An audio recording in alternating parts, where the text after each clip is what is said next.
is Cherie Soria. I'm 53 years old, and I'm a raw food chef. I am the director of Living Light Culinary Arts Institute, and we train individuals, chefs, and teachers in the art of creating raw living foods. Well, I've been teaching raw living foods for 8 or 9 years now, and I've been eating raw foods for that amount of time. I don't eat 100% raw foods. Occasionally, I allow myself to go out and eat something cooked in a restaurant, but I never cook. I really prefer preparing raw foods, and that's my choice of what I eat as well. But if there's no wonderful, raw, organic food, then I will eat something cooked. My dietary transition into living foods came about when I was studying with Dr. Ann Wigmore. I had been eating all cooked vegan foods up until that point, until I read a book by her about the miracle of raw foods and how healing it can be. And so I went to Puerto Rico to find out what this was all about, and I spent 3 weeks there studying with her and watching the miracles that occurred as a result of people eating raw foods and being healed. And even though I didn't have any healing challenges, any health challenges, I found myself having so much more energy and vitality and needing less sleep that I just could not go back to eating cooked foods. It was not something that I expected to do at all, but that was the result of what occurred there. My transition into raw foods was immediate because when I was down there, of course, it was all raw foods. That was the only thing that was available, and I felt so good when I left. I just couldn't imagine eating anything cooked. In fact, the first time I ate something cooked, I felt so sluggish that I just didn't want to eat anything cooked after that. And it was quite a few months before I actually ate something cooked again. And even now, when I do eat something cooked, it's knowing that I'm not going to feel my normal, vibrant self afterwards. What really resonated with me when I was at the Ann Wigmore Institute in Puerto Rico was that I started to feel more energy than I had ever felt before, because I didn't have a health challenge.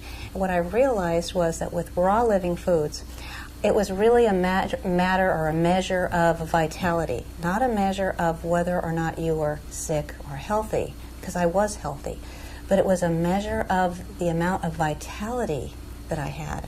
I had more vitality than I had ever experienced in my life. I didn't even feel like I had to sleep at night. It was so amazing. 4 hours sleep or 5 hours sleep was plenty, and I had been an 8-hour a night sleeper. And I woke up in the morning just feeling so great. I didn't have bags under my eyes. I wasn't puffy. I didn't feel like blowing my nose. I just felt really great and alive. I had never felt that good in my life. What I advise people, however, is not to do what I did necessarily, which is go straight into raw foods from the way they've been eating, because I really wasn't on a standard American diet. If somebody's on a standard American diet, I suggest that they take it slowly, because going directly into 100% raw can create some cleansing effects, and that can be uncomfortable. So I suggest that people take it easy. When I teach people in my workshops, I always think of taking them by the hand and walking them in that direction, rather than expecting them to fly from where they are to where I am. And so we create foods that are really comforting and nurturing, that feed their emotional bodies, because they can have emotional crises as well as health crises when they're cleansing. Because they're not only just cleansing their physical body, but they're cleansing their emotions as well. And so by providing them with foods that nurture them, with comfort foods that still have some richness and some flavor that's familiar, then it makes the transition much easier for them. The kinds of cleansing responses that people might face could be headaches. They could get rashes on their skin. Those are the kinds of physical responses that they might experience. They might have little stomach disorders, stomach aches, or problems like diarrhea. But the kinds of emotional experiences that they might have could be crying, feeling a little bit fearful of giving up things that they really need. I mean, people feel a real connection to their foods. You don't realize it until you start giving them up. That's why diets don't work. diets don't work because people don't want to give up foods that make them feel whole. So I don't feel that it's important for people to give up anything. They don't have to have foods taken away from them or be told that they can't eat a particular food.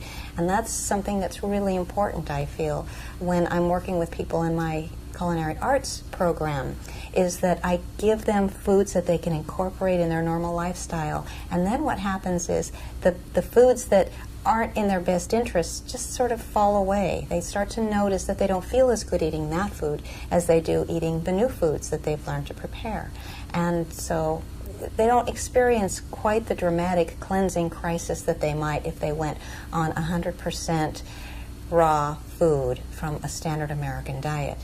For those people that do want to do it all at once, particularly if they have a health crisis, then I suggest that they go to one of the raw food clinics where they can be supervised and they have a lot of support and they have everything that they need. And I really suggest that strongly for people who have any kind of health issues.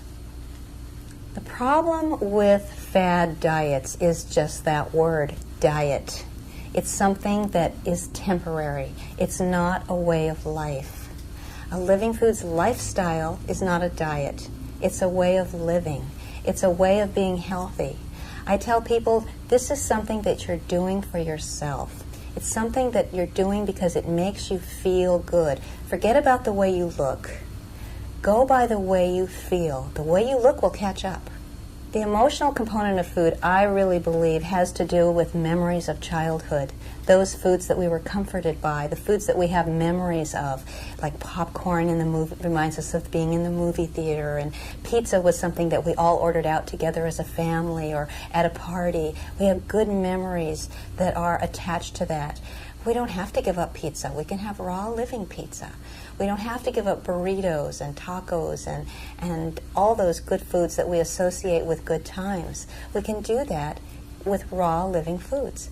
And it doesn't have to be the foods that make us feel sluggish and overfed. It can be foods that make us feel good and vibrant and alive. We can still have all those comfort foods, and they're not diet foods. It's a way of life. It's something that we're doing for ourselves that makes us feel good about who we are. I suggest for people who are coming into this for the first time that they just start adding one more raw food dish to their repertoire of foods that they choose to eat, whether it's foods that they choose to make or choosing a salad bar for dinner tonight instead of a pizza bar. Just choosing one raw food a day more than they used to do. And they don't have to stop eating the foods that they used to eat. Just make a healthy choice in favor of raw foods now and then. And what happens is you start to notice that you feel lighter and better for it. The more you do it, the better you feel. And particularly if that choice is made at night, because you really notice how much better you feel when you wake up in the morning. That's a big difference. And the more you do it, the better you feel, the more you choose to go in that direction. And the other foods, you don't have to think about giving them up. The other foods just aren't the foods that you're choosing at the moment. Doesn't mean that you can't eat them when you want to. It just means that you don't feel like eating them right now. It's not your choice. You might feel like eating it tomorrow, and that's fine. But don't worry about it. Don't fret about it. Just make the choices that make you feel good. So I suggest for people who have more radical health challenges that they go a more radical path and really just bite the bullet and go raw. Really, they need to do that to get healthy. If they have arthritis or migraine headaches or anything like that that is less symptomatic than, say, for example, a terminal illness, then they can just do it on their own and just see how much better they feel. They can do it slowly and see how much better they feel. And I really believe that the more raw they eat, the better they'll feel. But if they have very, very challenging disorders, then they should go to a clinic. I found that when people do the transition easily and gently, it can take anywhere from a month to a year or even several years before they feel like they just don't want to eat cooked food anymore as a lifestyle, that they really consider themselves to be a raw fooder. I've found that people who have taken workshops from me or who have seen demonstrations years ago, and I meet them at a conference or something, and they say, I finally decided to go raw. After all of these years, I did it little by little, and I finally decided to just go all raw. And they might have been doing maybe 50% raw all of this time, and then they just decided, you know what, it's time for me. I know it's going to make me feel much better. I always feel better when I eat raw foods, and it's just time for me to do that. And they're so proud of themselves when they do it. They just want to tell everybody how good they feel. I think the reason that it's easier for people to make a transition slowly is because it is something that grows on them and that they do by choice. It's something that they emotionally are ready for, and they're doing it now because they're ready to do it. Not because they think they should do it, or because they think they need to do it, or they've been told they should do it, but because they're ready. That they really feel that it's time now, that they start to take care of themselves, that they deserve to have that kind of care for themselves. One of the things that I really stress is that people put love into the food when they're preparing it. I think that it's really sad that nowadays going into the kitchen and preparing food is not considered to be an art. It's not considered to be something that women or men really strive to do in their lives. They eat in fast food restaurants. They don't eat together as a family. They eat in front of the television when they do eat at home. And food just doesn't have that component of love in it, and it's so important. You know, people have so much stress in their lives, and the element of love in food can really help to make people feel better about what they're eating. They prepare it with love, and they appreciate it and feel grateful and eat it with love. And it really has been tested and proven that when love is infused into the food, that people do respond positively to it. They've done studies on this with plants, and they have found that when plants are watered with water that has been infused with healing energy, that the plants grow larger, stronger, and more resistant to disease. And we can do the same thing by putting love, infusing love and healing energy into the foods as we prepare them, to feel grateful and loving towards the foods when we eat it, and to feel grateful and loving to our own bodies, and accept the food in that way. Certainly no one told the plants that were watered with this special healing water that this was special water, but the plants still grew stronger and more resistant to disease. So we don't even have to consciously know it. But consciously, we can feel it. If you just pay attention, if you're present with the food that you're eating, you'll notice when food is prepared with love and when it isn't. One thing that's really important, I feel, is choosing food carefully when you shop. Well, it's a natural thing when you go into the market.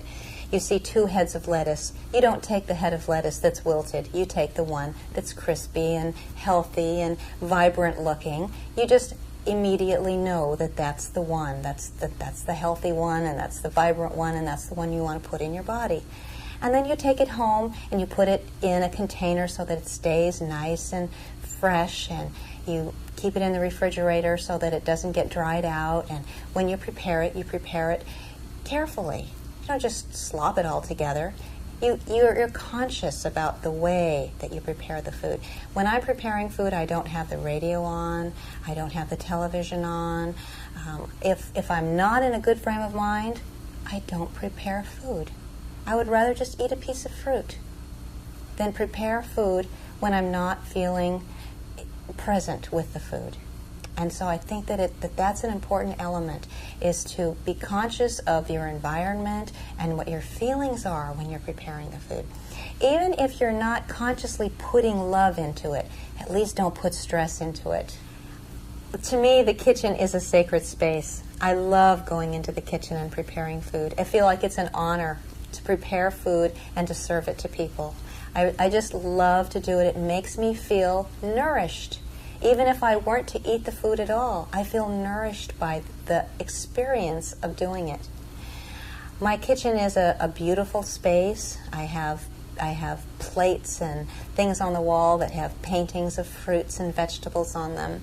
I have a cute little hand-carved wall hanging that has animals on it that says, "Please eat your vegetables."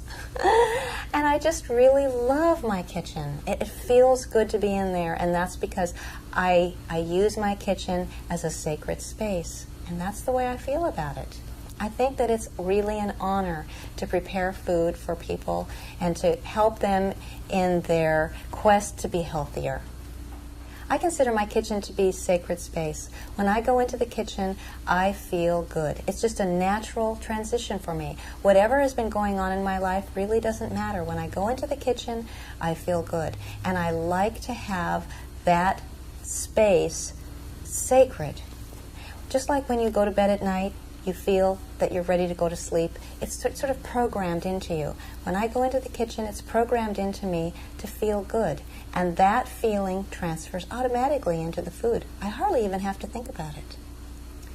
One of the things that I teach in my workshops is the importance of food all the way along the line.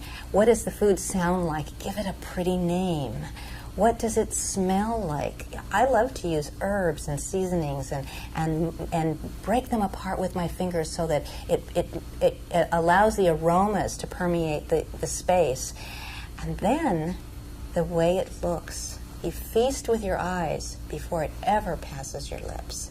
So I really feel that it's important to present the food beautifully, to have a nice mix of vibrant colors. That's one of the most beautiful things about raw foods, is that the colors vibrate. When foods are cooked, the colors become muted, but when they're raw, they're beautifully vibrant. And I really like to see a mix of colorful foods. So presenting the food is another portion, another part of the puzzle. Then the textures of the food are also important. Changing the texture of the food changes the flavor of the food. So you wouldn't just take a piece of squash and take a bite out of it, but you might texture it, make long strands of angel hair pasta, and then you have a different food. Then it's not squash anymore, now it's pasta. And not only does it sound different, but it tastes different. So the texture of the food is the next thing that's important. And all of that comes before the flavor, which of course is essential. It has to taste good. If food doesn't taste good, no matter how good it is for you, people won't come back. So it has to taste good.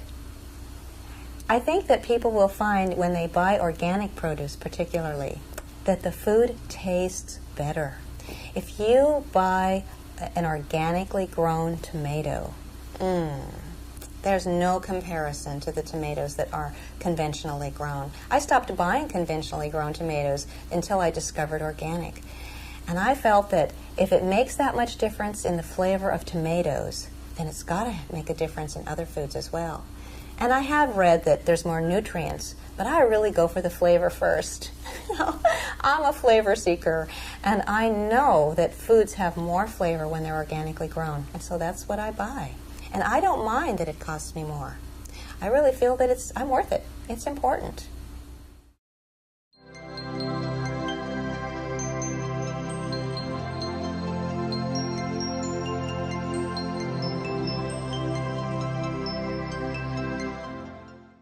Individuals, chefs, and teachers in the art of creating raw living foods.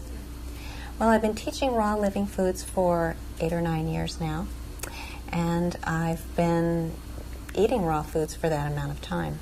I don't eat 100% raw foods. Occasionally I allow myself to go out and eat something cooked in a restaurant, but I never cook. I really prefer preparing.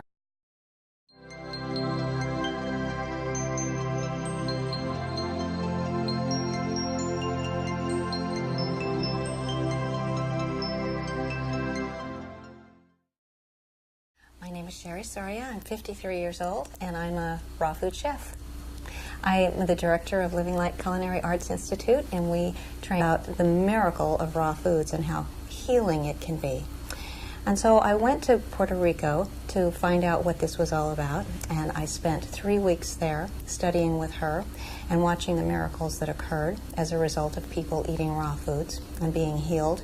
And even though I didn't have any healing challenges, any health challenges, I bring raw foods, and that's my choice of what I eat as well. But if there's no wonderful, raw, organic food, then I will eat something cooked. My dietary transition into living foods came about when I was studying with Dr. Ann Wigmore.